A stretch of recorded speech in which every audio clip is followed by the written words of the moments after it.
Hello, and welcome to another educational video about screen printing by Catspit Productions.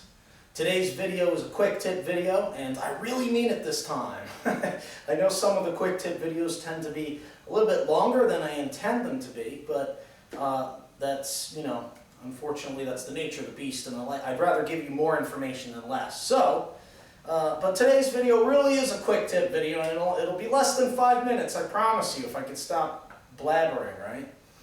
Anyway, today I wanted to give you some tips on reclaiming your screens. And I have little notes here because I wanted to make sure that I gave you these few tips to help you with your reclaiming, because I get a lot of questions about reclaiming and people evidently have great difficulty in reclaiming. So one of the first things that I wanted to mention from my notes about reclaiming is that when you underexpose your emulsion and you use it on press, the emulsion has an ability to absorb chemicals.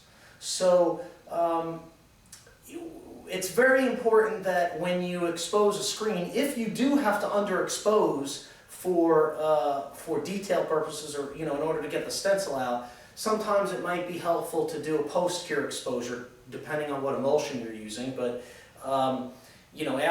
after you do the exposure, throw it back in the exposure unit and let it get some more light after you wash it out in the washout booth and let it dry and everything to fully cure the emulsion, because semi-cured emulsion will be absorbent and it will absorb lots of chemicals and who knows, some of the ink chemicals. It absorbs all kinds of stuff, and then by the time you get to reclaim, you get what's called screen lock and or emulsion lock, whatever you want to call it, and the emulsion is hardened to a point at which you cannot remove it. It's pretty much done, it's toasted.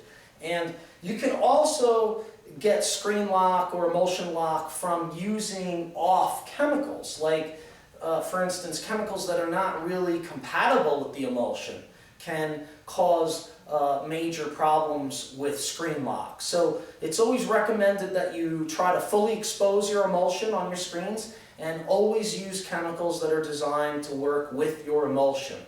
And Sadichem makes a complete line of chemicals that work with their emulsions, and their chemicals should also work with other types of emulsions as long as you're using the appropriate series of chemicals to emulsion. Okay? And another thing that's going to help you out, this is a major thing for reclaiming screens. I cannot stress this enough.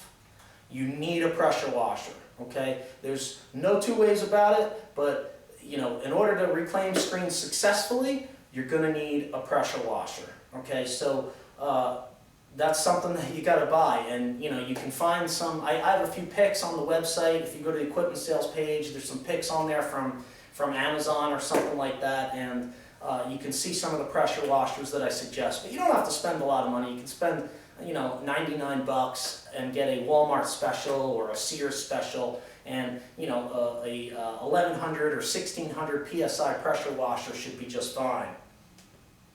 Okay, also on a note for Sadichem's Emulsion Remover 2, which is the emulsion remover that will be compatible with the textile emulsions like Graphic HU, Textile PC Blue. Most of the emulsions, actually all the emulsions listed on my website from Sadichem are going to be compatible with ER2. It's important to remember ER2 is actually, you can get it as a full straight-on concentrate that you dilute. Okay, I think it's like 1 to 35. So if you get a stubborn screen, you can always make a higher concentration of emulsion remover to the water. And you can keep two separate bottles if you want. You can keep a regular bottle of 1 to 35, and then you can keep a bottle of 1 to 15, or 1 to 10, or 1 to 20. And use that special higher concentration for your very difficult screens, okay? And on a last note, finally, if you're having severe difficulty reclaiming screens, or some people have bought a bunch of screens and they're very old, you could set up a shallow dip tank. And this can help reuse and conserve emulsion remover, but it can also help with stubborn screens. And basically a shallow dip tank, instead of using a dip tank where you put your screens in vertically and you got to fill it up all the way tall, you use a wide, flat dip tank, and you set the screen in flat, and you only need so much chemicals. And you can only do 1 or 2 screens at a time, but you can let your screen soak in there for 5 minutes, 10 minutes maybe, you know, depending on how horribly difficult the emulsion is to get off, and that may help you out as well. Okay, so that's it. I apologize, it's been really hot this week in the shop. I think it's been like 110 plus. So as I make these videos, I start out cool and then I get a little hot. So apologize for the sweatiness, but that's the nature of the beast during the summertime here in Arizona. And thanks a lot for watching my videos. I appreciate it a lot. If you like what you see, rate thumbs up. And as always, please subscribe. Thanks for watching.